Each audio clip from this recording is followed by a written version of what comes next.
Hey everybody, it's Ben reminding you that I can only do my videos with your support. So please sponsor me for $5 a month at patreon.com/benzookpremium. You're going to love it. You get rewards and exclusive raunchier, edgier bonus content that only my Patreon supporters get to see. Yeah, you're going to love it. Thank you, and I love you.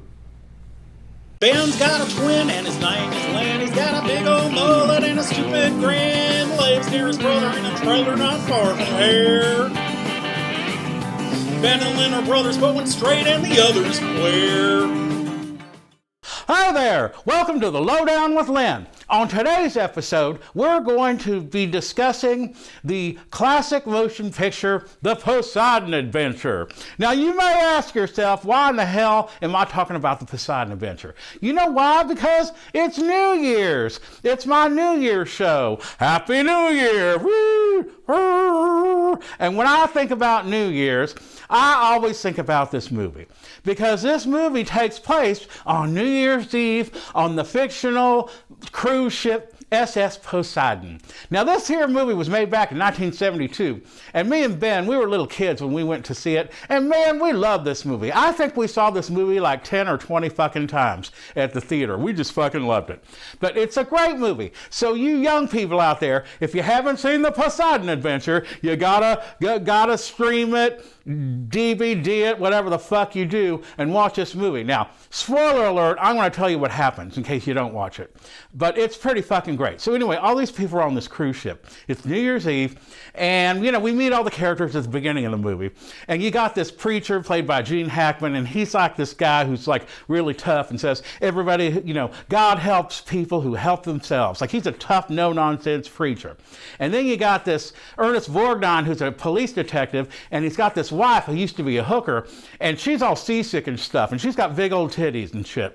And she's played by Stella Stevens, and man, she's fucking hot. I love Stella Stevens when I was a kid. Man, when I watched this movie, when I was old enough, I would jack off to Stella Stevens with her big old titties.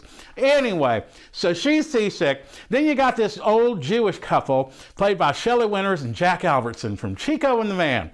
And they're Jewish and shit, and they're going over, this ship is headed to Athens, and it's its final voyage, because it's going to be, you know, put on the scrap heap.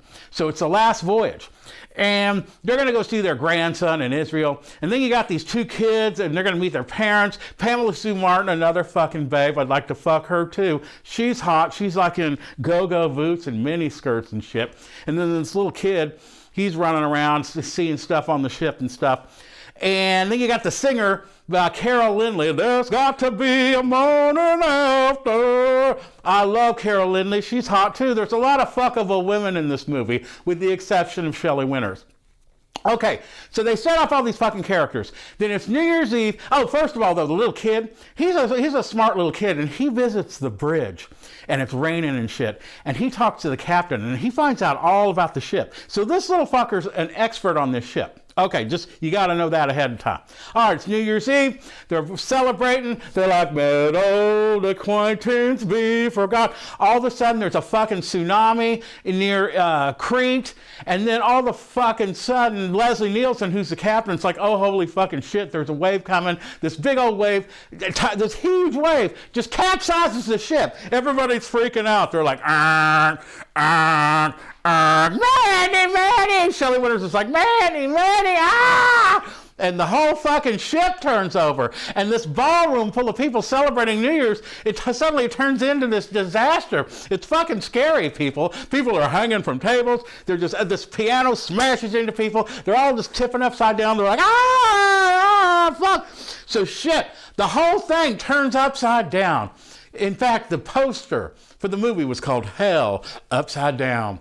Okay, so anyway, they're there, and then Gene Hackman, the preacher's like, we got to get the fuck out of here, okay? We can't just stay down here. The whole ship's turned over. If we're down here, we're going to fucking drown. But the purser, this fat dude, he's like, no, you must stay here and get rescued. Like, he doesn't know what the fuck he's talking about. Well, everybody loves the preacher because he's charismatic and he's kind of, you know, kind of hot, whatever.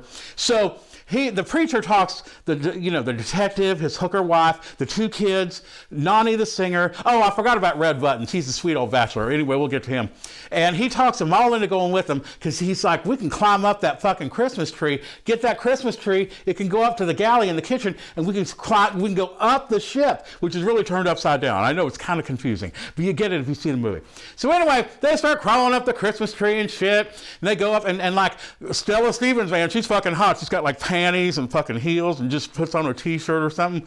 It's fucking boner territory. All right, so they go up the Christmas tree, they go out in there, but nobody else goes with them. And then all of a sudden there's a big explosion, and then water starts pouring into the ballroom, and they're all like, help me, help me, help me. But those stupid fucking people, they should have gone with Gene Hackman, but they didn't. They stayed down in there with the purser, and they all drowned to death. So you should learn a lesson from that. If a charismatic preacher tells you to go somewhere, you fucking do it. Anyway, all right, so then they're on their voyage to try to get to the top, which is really the bottom of the ship. So they crawl through shit, and there's dead people everywhere. They're all burned up and shit. And then they got to go through all these obstacles to get to the top. Like there's one time they're in this like shaft with all this water, and they have to climb a ladder and shit. And then there's explosions and shit. And then, and this guy named Akers, played by Roddy McDowall, he works on the ship. He goes with them, but he's sort of injured, I think. But he helps them out too. So they're all headed up there. And then the fucking detective and the preacher are always fighting. Gene Hackman and Ernest Borgnine are always like, you don't know what the fuck you're doing. And Ernest Borgnine's like, well, I don't think you know what the fuck you're doing, asshole. And they're always coming to blows. So they're always disagreeing about what they should do. Anyway, they go through these obstacles, the water's rising, they're trying to run away from the fucking water and shit. And then eventually, I can't even remember. It's like, they get in a fight and they're like, hey, maybe we should go. Oh, they run into these other people who are headed to somewhere else. And Ernest Borgnine's like, maybe we should go with them. And Gene Hackman's like, motherfucker, you give me 10 minutes and I'll go find the fucking engine room. Because the little kid, he knew from touring the thing that there's only an inch thick hole in that ship at the bottom. And if they get up there, they might be able to get out. So anyway, they're trying to get to that engine room. So Gene Hackman goes. Then the engine room is completely separated by this underwater fucking thing and all this shit. And so they have to swim.